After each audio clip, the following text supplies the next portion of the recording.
Hello and welcome to In Conversation With. I'm Kimberly Dondo, and in today's episode, I'm joined by Tom Ham, CEO at Calton Group, and Hayley Rabbets, head of the Verve Foundation. Thank you both for joining me.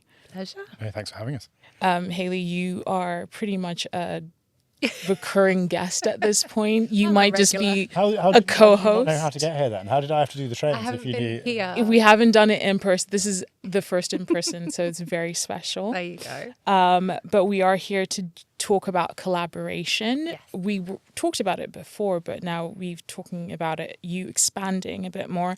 So can you both start by giving an overview of We Are Change and why it's so important for the financial advice profession? Yeah, so I'll start. So We Are Change is an initiative that the Verve Foundation formed back in 2021. Mm-hmm. It was the reason that the Verve Foundation was born in the first place, so became a not-for-profit to house the initiative. Essentially what it does is we get sponsorship from amazing people like Calton and Fundment, and we put that money towards supporting people through their level 4 diplomas. We also teach them about the profession itself, and the whole idea is that we can help to get brand new, fresh-faced people into finance and essentially just kind of plug those gaps where we're seeing people exiting. Okay. And back to you, Hayley. Yeah, So We Are Change has a strong track record of, bringing talent into financial advice, which is a massive thing that we need to keep doing. But what gaps in the industry does this program specifically address, and why was partnering with Calton and Fundment the right step for 2025?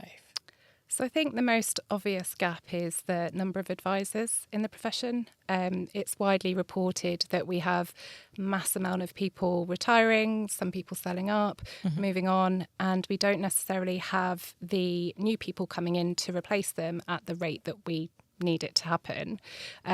Basically, we should have set this up about 10 years ago, then we'd be fine.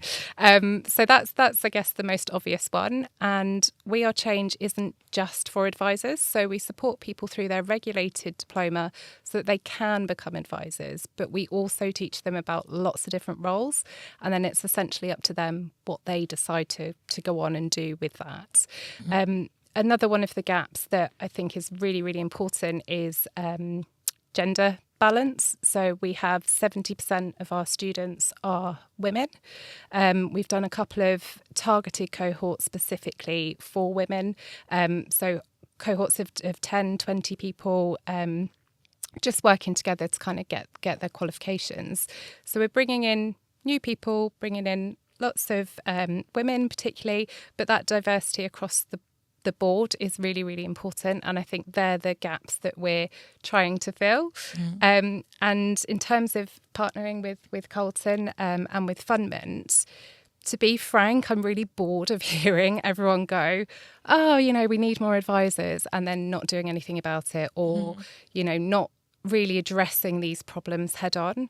And what's really refreshing about these guys is that they've gone, money where my mouth is, let's do it. Yeah. And it's not just about let's give you the money and get those people to get their qualifications. But Tom and I have spoken over, about 6-9 months? It's over. We passed our year anniversary of being pals, so it's been over a year that we've been talking about it.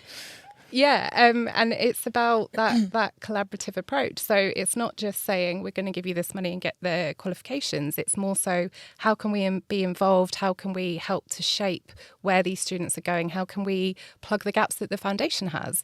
Because we have so many people all across the UK, we can't deliver everything. We can get them their exams, we can teach them about the profession, but particularly like soft skills, and we'll come on to this later, it's something that we can't necessarily do within the foundation. So partnering with people like Calton is really important because we get that advisor perspective and we get those different areas to bring into the programme and support people, just that more full way of support, I suppose. Yeah. And going back to putting your money where your mouth is.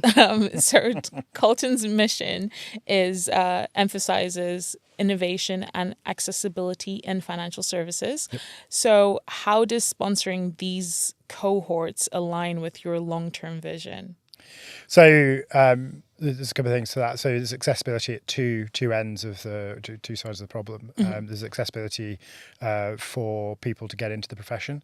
So as with anything, and especially when you're in a regulated profession like ours, it's all very well having qualifications, but then there's that gap piece between theory and practice. Yeah. And so the bit that Hayley alluded there to is, when we started talking about it, I said, look, we don't just want to give you some money and walk away. And go like, oh, great, have fun. We want to be a part of it. So that's caused Hayley to sigh a little bit when, and the phrase, oh, you're one of the more involved sponsors, and it's this thing of, because we have a view, and our view is the Verve Foundation does a great job of getting people through the qualifications, and it's for companies like us to then step in and say, okay, along the way. So we're going to be doing some events for all cohorts. We're going to open them up to anybody who wants to come and talk about soft skills and talk about, look, here's a cash flow model. Here's what actually advising a client looks like. Yeah. Here's an actual client case study. Yeah. And here's as a real advisor dealing with that client. Here's the things that we do, and talking through cases and things like that,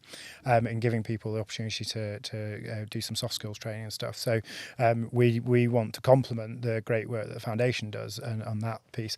There's also this thing about accessing advice. So we're a firm that deals with complicated problems for people that quite often have significant assets. But I would love to see advice, access to advice widened out. And there's a couple of problems with that around regulation and how do we commoditize certain areas of advice. And we're seeing that with advice guidance, boundary review and things like that. But at the heart, you need people. Yeah. As much as AI and all that stuff that we all talk about, we all talk about all the time, can augment people, we still need good people. Yeah. And so every year that average age of the advisor sneaks up, and we need to be filling the hopper at the bottom or at the top as people leave. So we can do a couple of things by helping make it easier for people to get the appropriate skills, so they're not just getting a diploma, but also we then, by helping replenish the advice pool and grow it, will hopefully widen the access to advice. Yeah, I think, it is one of those things, going back to what you said about why weren't people thinking about this 10 years ago. I guess hindsight is 2020, so it makes sense. But the program does combine technical training with professional development. So Hayley, can you share a success story of anyone from your cohorts that piques your interest in particular? And I've got a horrible feeling I've probably said this to you before on another podcast, but we'll roll with it. I've got a really favourite story, that's why.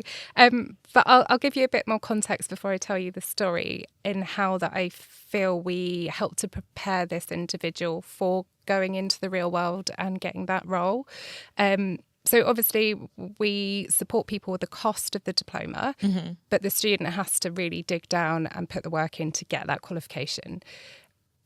I've heard some people in the profession say, oh, it's easy. These exams are easy.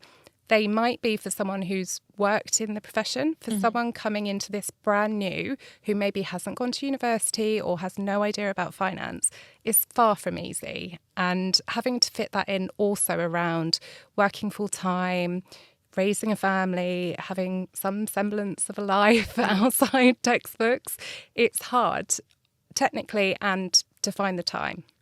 So I think being able to really kind of put that effort in and really put the work in is a really core skill that advisors need, in particular, to be able to generate leads and build up the business and speak to clients and do all of these things that they need to do, keep those plates spinning and work really hard in the early days to be a very successful advisor. So I think this almost self-learning and self-directed study is really important. So we offer the support, of course, but essentially it's down to the individual to put the work in and get that exam. The other part of it is finding a role.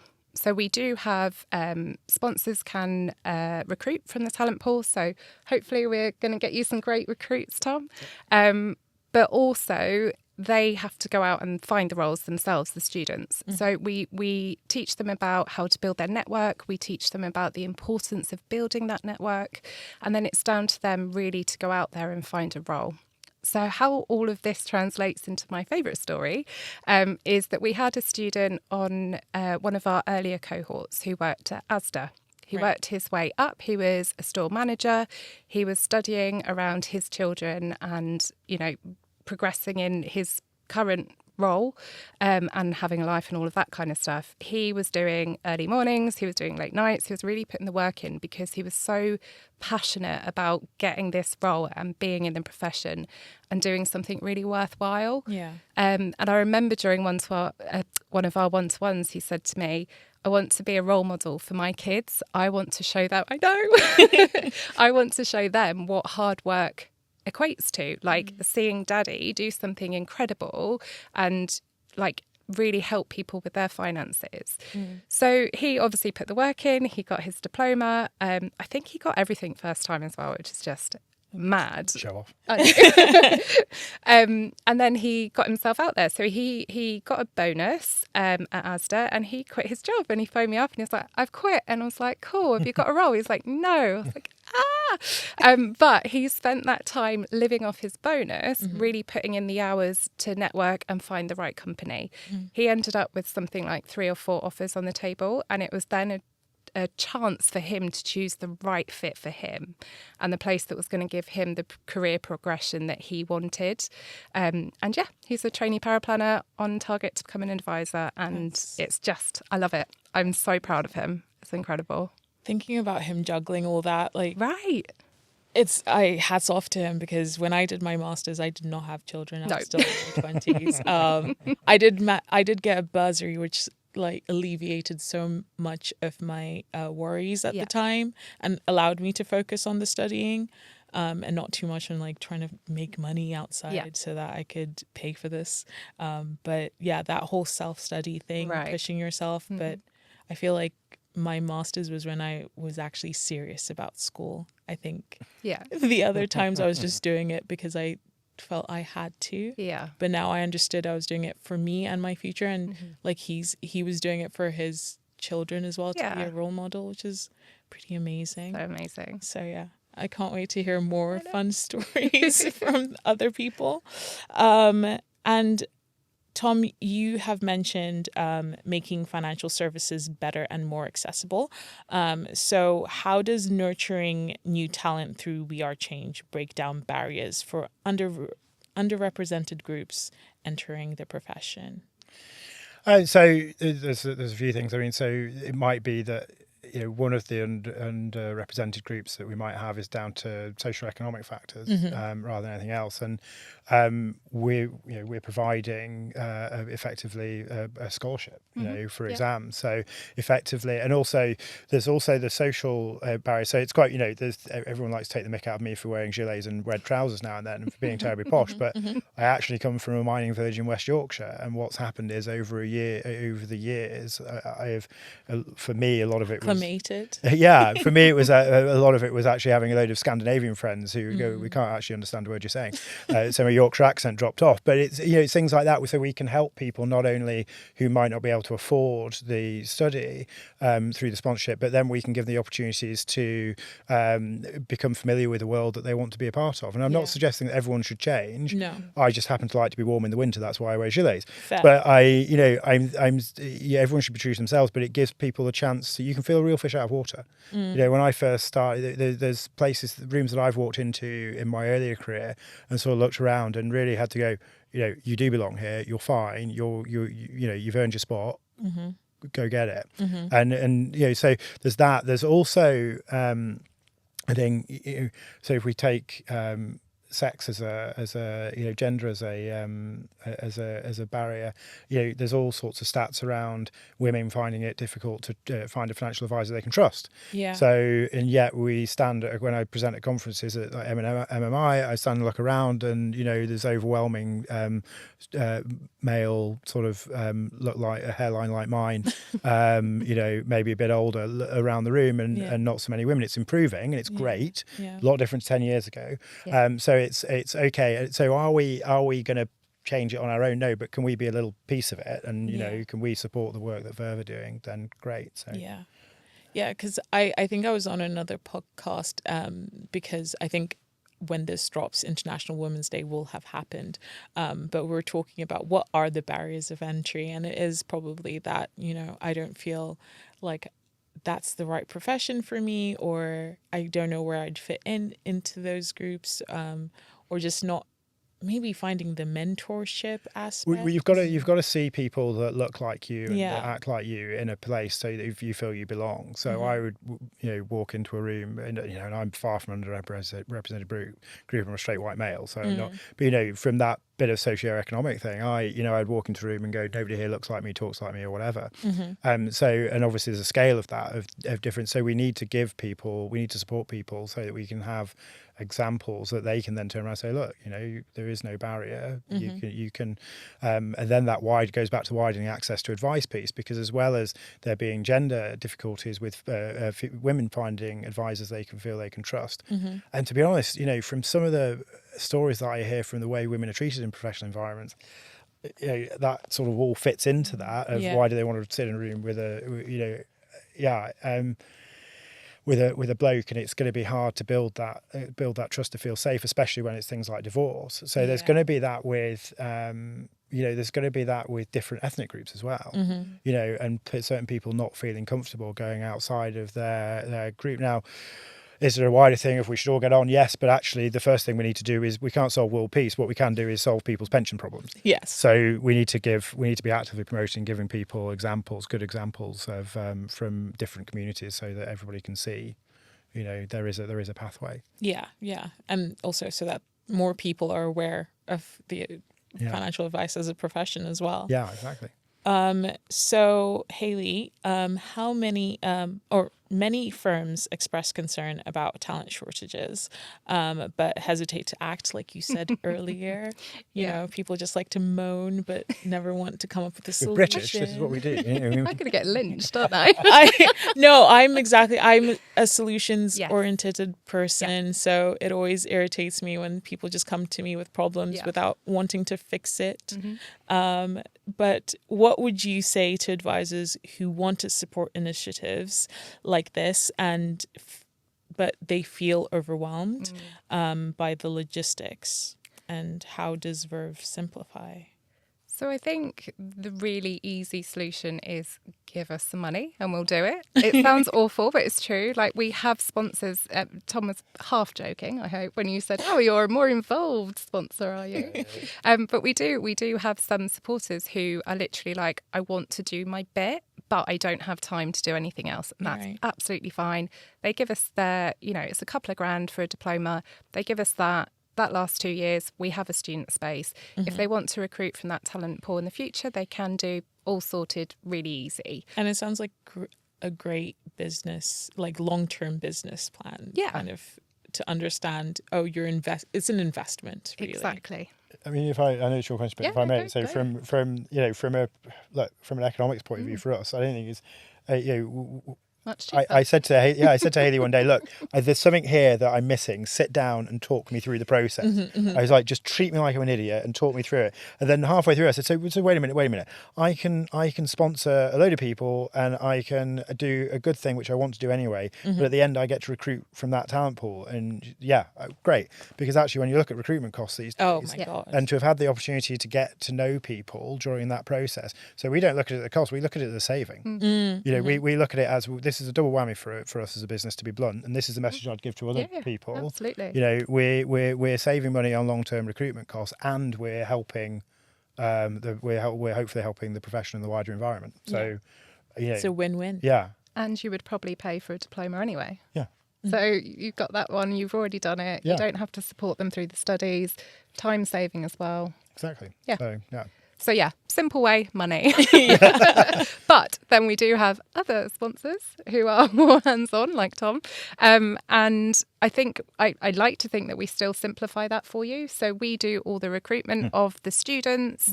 I mean, you have wanted to be involved in that. But we could have just said, we didn't have to. Yeah. It was very much, do you, because we're of the recruitment piece with us, we actively wanted to. Yes. And well, I think if we get involved with anything, we like to advocate for it. So Absolutely. So we deal with that part. We communicate with the students. We check in with them. We make sure that they've got everything they need for their exams.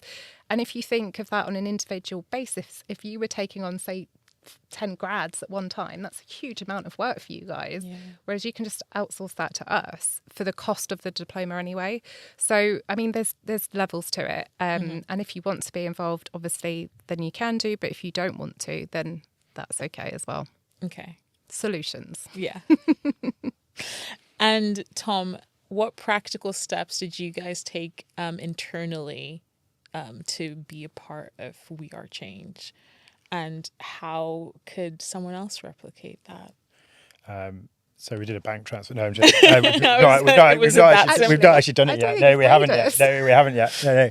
That's a hot off the press topic. Yeah, no. I don't know. Right. No. Outing yourself. Yeah, no. That's what you got a CFO for. So I mean, I think it's that thing. So what did we do internally?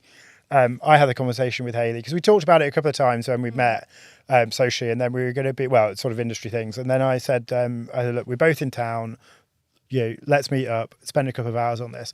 And then I sort of mulled it over, and then basically, Calton, we've got a board, went back and we discussed it at board and said, right, if we're going to do it, what can we do to support the business? So we said we can do an event in Edinburgh and an event in London each year. So we'll do 2 events that we'll put on, and we'll basically, Hayley will coordinate the invites, and then we'll make it open to all cohorts and come along, and we'll put on various bits, because we can get our advisors in the business, we can get trainees in the business to speak, as well as myself and other board members, and we'll get external people as well.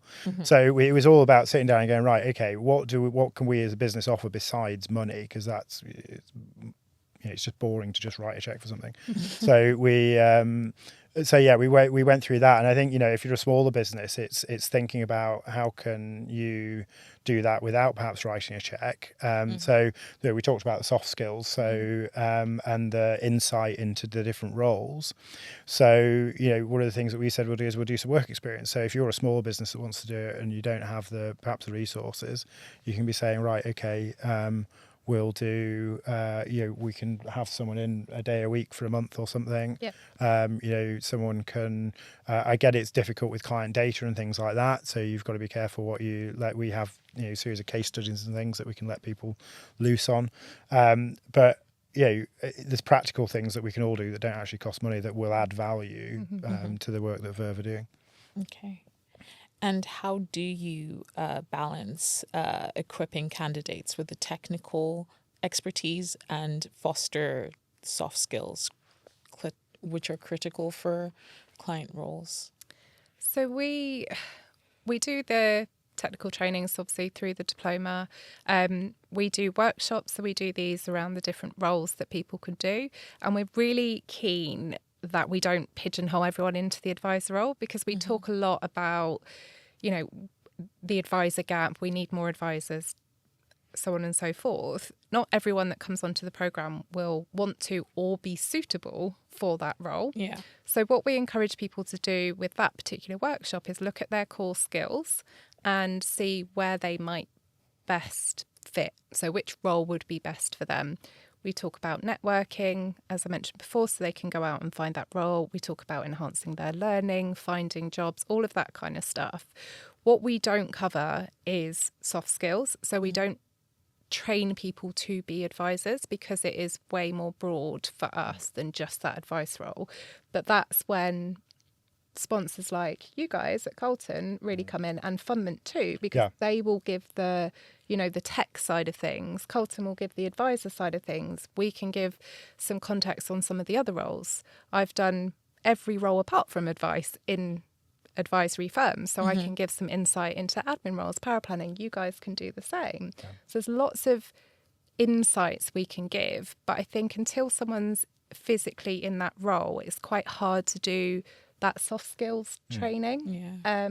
I mean, what do you see on your side? Yeah, it's really difficult. I've seen many a really well qualified technical candidate that when they get in front of a client, or even just operating in an advice environment, are it's sort of lacking in soft skills. And that's not their fault. It's they've never, I have learned, I always joke that Calton as a business is built on me being nice to people and occasionally asking for a favour. Yeah.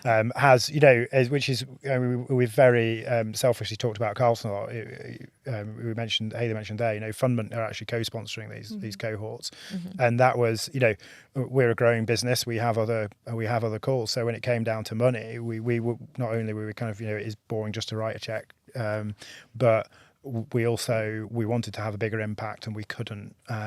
We have other things that other capital calls. So, I went to Fundment, who we're a strategic partner of, and said, "Look, do you want to co-sponsor this?" And they looked at it, and they're on a mission to make financial services a better place as well. Slightly different angle to us, slightly different angle to Verve, and credit to them being very let's get involved. So the soft skills bit, it's not just dealing with clients, it's dealing with partners in businesses, because there'll be tricky bits where something's not going quite right with a supplier, or with a platform or something like that, and you need to as much as you would like to ring them up and just go, "You're shit," we need charm and to finesse exactly around. So that's the thing that we try. There's all these things, and as Hayley was saying, it's really broad. So whenever it's a bit like there's a saying, when you get a private pilot's license, you get a PPL, that's your license to start learning to fly, right? And that's what a diploma is. It's your license to start learning to be an advisor. And it worries me sometimes. I've met some people over the years who've been good, well-intentioned people, but they're basically like, and I'm one of them, I'm ashamed to say, when I was younger, it was basically like, I've got a diploma, I want to advise now. Yeah. And I was that irritating toe rat that got my diploma. I know everything. Well, I know I was a little bit of humility, but I was very much like, well, I want to. And there was a very, very good chartered firm in Edinburgh that offered me a role, and they said, you can come and be a power planner. I'd been in financial services a while, so it's a bit different, but they said, you can come and be a power planner, and we're not letting you advise until you're chartered. And I was like,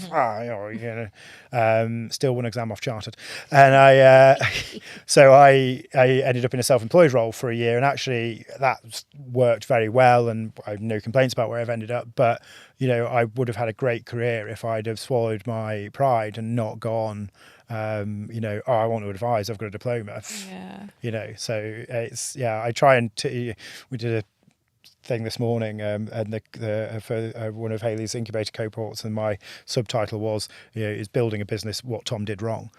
So when I give people advice, it's usually because I've done it wrong. No, I think I appreciate that take. And also, I imagine maybe the people who are, when they pass their diploma, they think that's the hardest aspect. So then they think people are easy. I talk to people every day, but when you're talking to people about money, well, not even money. It's that money is the dirty thing that we don't all like to talk about. But so I'm great at parties because I'll just go, how much is that? What's this? And because I talk about money every day, so I don't really care. But it's when we're doing a really good job, we're talking about people's hopes, dreams, and aspirations, and to have the skills and the confidence to say so I had an amazing power planner. My old firm, I got a trainee power planner, and she's now, I think she's head of T&C there or something, and she's phenomenal. And when she joined, she was like, I want to advise.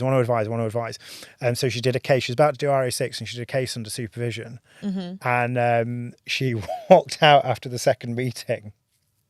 And she turned to me and said, I don't want to advise anymore. That's it. And she said, it's just not for me. She said the responsibility of sitting in that room, and in comparative, it was, I'm not going to say it was a small case, it was a simple case. It was a very simple case, and that's why I'd got her to do it under supervision. And I'll never forget, and she's amazing. And she turned around and said, I don't want to advise. I want to be a great power planner. I have no interest in taking that responsibility. And I know that was simple, and I don't know how you do that every day.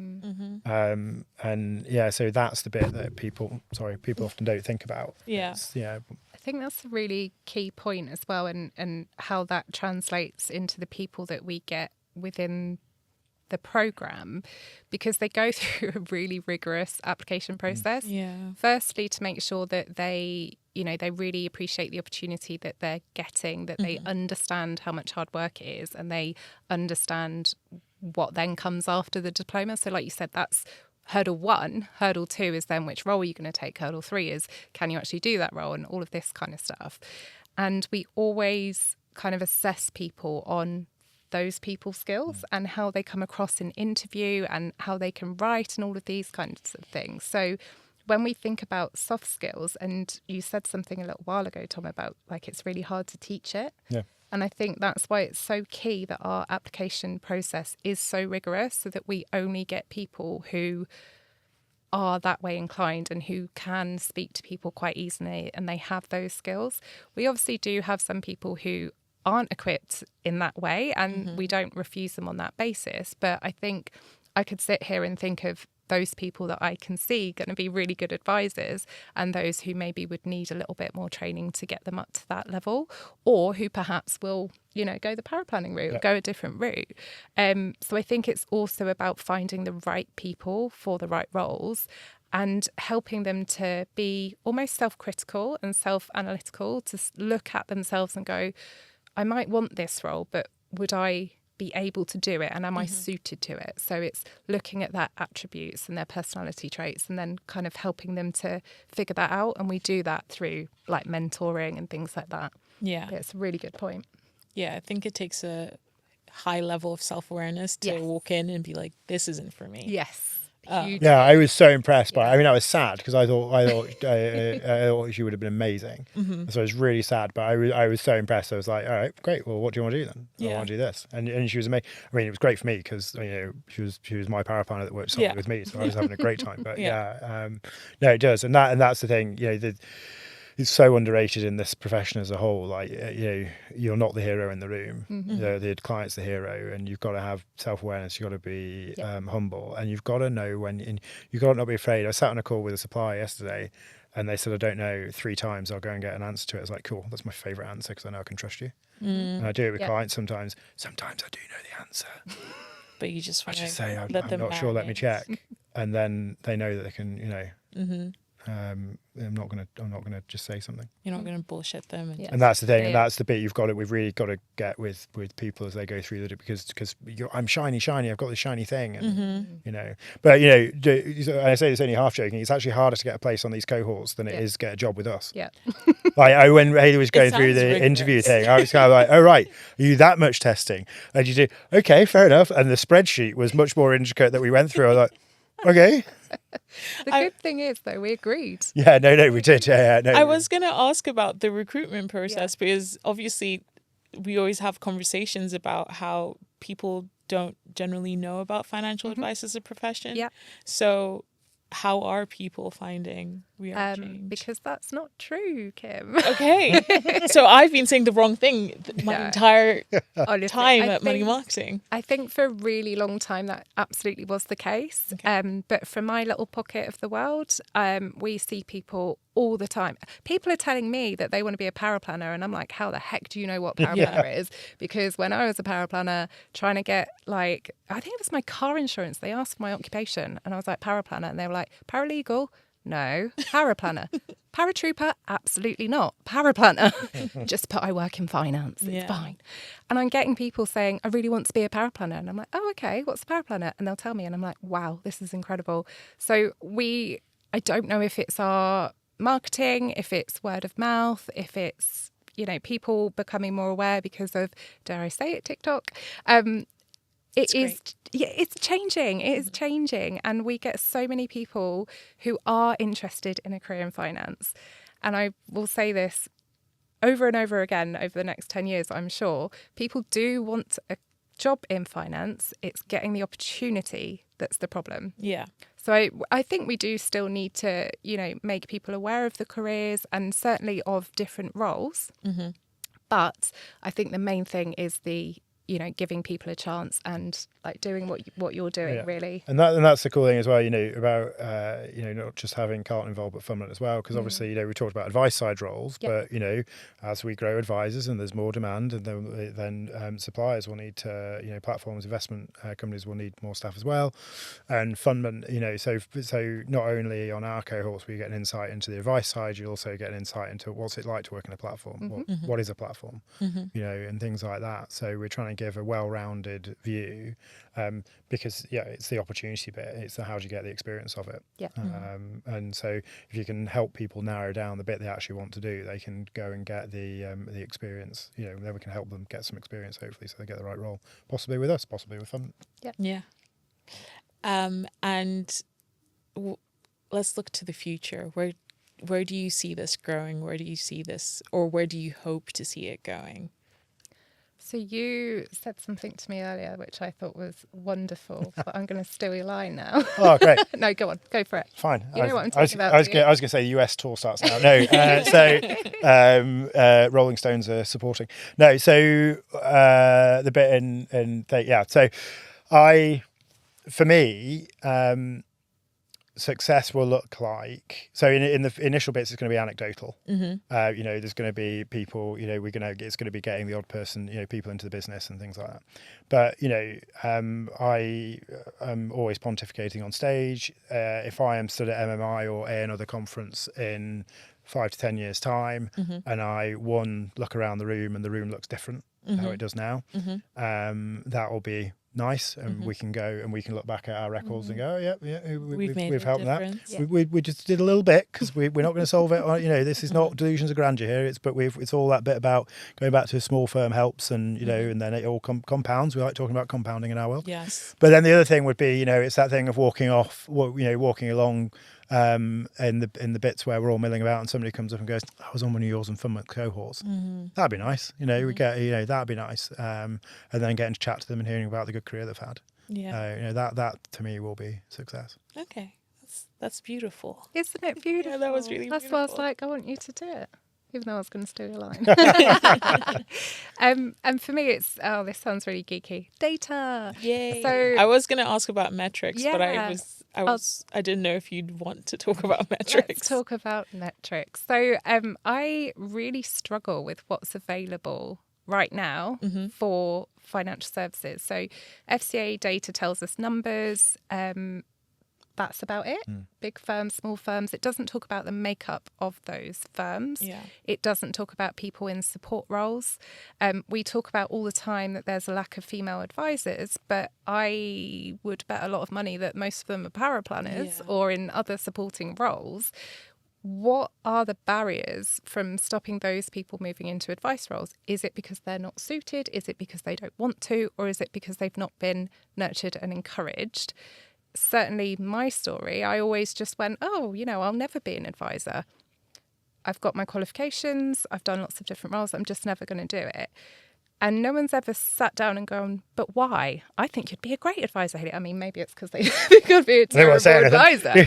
But it's that nurturing environment, and I'm seeing it a lot more now. There's lots of, we talked about collaboration, but there's lots of people in the profession who want to nurture new talent. They want to see the profession grow, and they want to see that diversity. And we touched on it at the beginning about having role models, and whether that is male, female, ethnicity, religion, whatever it is, it's seeing people who you can relate to in roles that you want to be in. And for me, that success is about that being reflected in the data. And it doesn't necessarily have to be the FCA, there's different reports and all of that kind of stuff, but it's something I really struggle with. I know the makeup of our cohorts. I don't know how that compares to the wider industry. And so it's really difficult for us to say, the number of female advisors has gone up. Is that because of us? Like, what portion of what we're doing is making an impact in the profession? So if anyone has any data, please let me know. Share data with Please share data. That's how you make her happy. Exactly. Do you know, the two answers, I thought it would have. I think people would assume it would be the other way around. Yeah, It's usually me going, data. Give me specific Give me things. data. I'm like, oh, I look at people and it's just. I just great. want my heart to be warm and fuzzy. That is so weird. What have I done to you and what have you done to me? We've Dunno. been working together too much. Don't worry, I'm still eating meat. It's fine. Well, I mean, it shows the collaboration is working because you're Absolutely. like passing things off onto each other, which Yeah. is good. Well, you know, you've got to, like I said elsewhere about other things, we don't have, we as a business, I think it goes for Calton. I think it goes working with them. I think it goes for Funman as well. We don't have sort of supplier or supplier customer relationships or anything like that. Mm-hmm. We have partnerships and advocated. We advocate for people that we work with. So this was born out of a shared vision between the three parties. So and there's been a lot of to-ing and froing and to get it to work. So. I can imagine. But I'm glad you both did, or all three of you, or did manage to collaborate, and I look forward to see it grow. Yeah. But thank you so much for speaking with me today. This was a really great conversation. Pleasure. Thank you. Thanks very much. Can I just say I'm really disappointed that we said collaboration a lot and nobody said stop, collaborate and listen. Go on then. Oh, I just did it. yeah. Said it. No, you've got to do it properly. I can't. Stop, collaborate, and listen. There you go. And that is how we're going to end the podcast. Thank you.